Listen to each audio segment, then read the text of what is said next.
नमस्कार। मैं डॉक्टर मनीषा चौरडिया, राजकीय स्नातकोत्तर महाविद्यालय प्रतापगढ़ में हिंदी की एसोसिएट प्रोफेसर और कार्यवाहक प्राचार्य हूँ।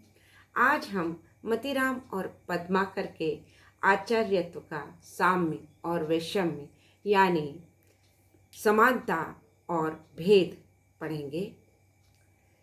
आचार्य कवि मतीराम और पद्माकर दोनों ने लक्षण ग्रंथों की रचना की, किंतु रीतिकालीन आचार्य कवियों में मतीराम का महत्वपूर्ण नाम है।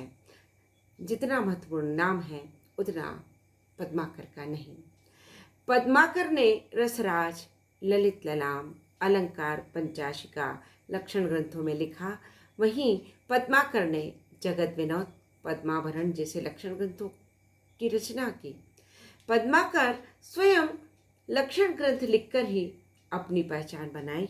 उन्होंने रस, नायिका, भैद, अलंकार निरूपण, छंद विवेचन, काव्य गुण आदि का विस्तृत विवेचन किया और साथ ही उन्होंने लक्षण ग्रंथों के निरूपण क्रम में जो सरस उदाहरण दिए हैं वे उनकी कवित्व शक्ति के परिचायक नहीं हैं, वरन कवित्व मर्मज्ञता का भी परिचायक है।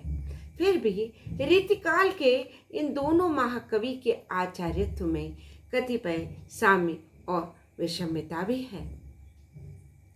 रीतिकालीन प्रवृत्तियों के अनुसार मतीराम और पद्माकर दोनों ने अपने आचार्यत्व को प्रदर्शित करने का प्रयास किया है।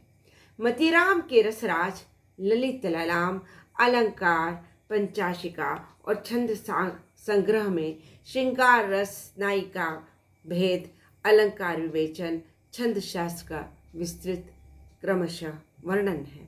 दूसरी ओर पद्माकर के जगत विनोद, पद्माभरण जैसे ग्रंथों में रस निरूपण, नायक नायिका भेद, अलंकार निरूपण दृष्टिगत होते हैं। इन्हीं ग्रंथों के आधार पर मतीराम और पद्माकर के आचार्यत्व का निर्धारण होता है। तुलनात्मक दृष्टि से उपर्युक्त ग्रंथों के आधार पर मतीराम और पद्माकर के आचार्यत्व का तुलनात्मक अध्ययन हम कुछ बिंदुओं के माध्यम से कर सकते हैं।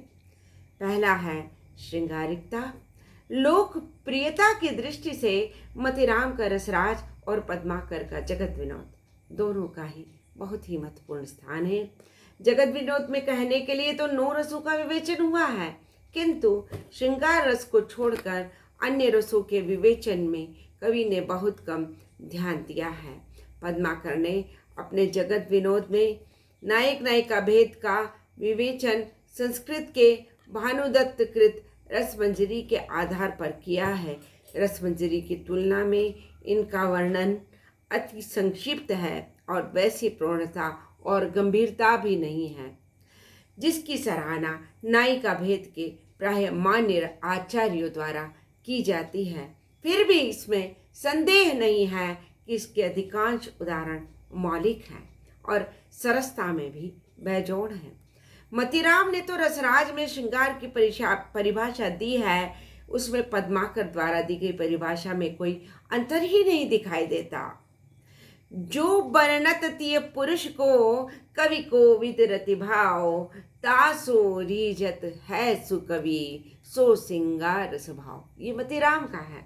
वहीं पद्माकर का पद देखिए, जाको थाई भाव रति सो सिंगार रस होत, मिली विभाव अनुभाव पुनि संचारिन के गोत। लेकिन मतीराम ने श्रृंगार के अतिरिक्त अन्य रसों का विवेचन नहीं किया। इसके विपरीत पद्माकर ने सभी रसों का वर्णन किया है। रसराज की भांति जगत विनोद में श्रृंगार का वर्णन विस्तृत वर्णन नहीं, लेकिन इन सभी तत्वों और उपादानों का वर्णन समान है। अतः मतीराम और पद्माकर दोनों ने ही श्रृंगार परक कविताओं के साथ श्रृंगार रस की भी पूर्ण जानकारी रखते हैं। श्रृंगार वर्णन में क्रमशः दोनों कवियों ने रसमंजरी को आधार बनाया।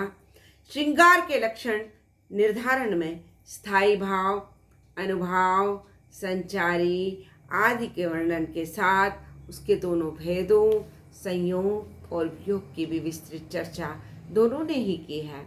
दोनों कवियों ने श्रृंगार रस का समान रूप से विवेचन किया है, लेकिन दोनों की उद्भावनाएं ऐसी नहीं है जो आचार्यत्व परंपरा में अपना अलग अलग स्थान रखती हो।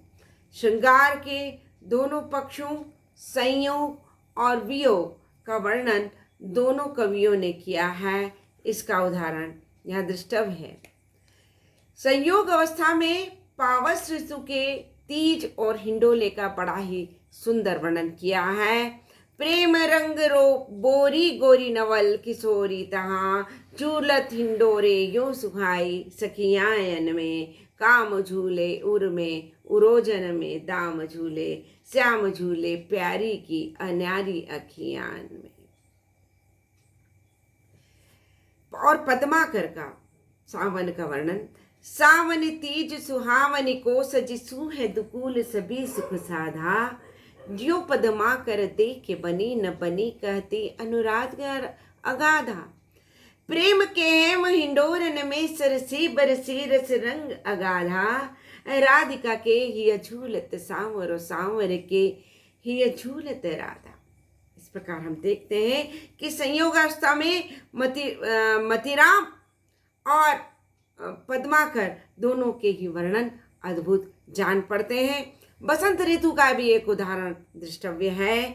मलय समीर लागो चलन सुगंध सारो, पथिकन कीने पर देसन ते आवने, मतिराम सुकवि सुमहुक सुवन फले, कोकिल मधुप लागे बोलन सुहावने।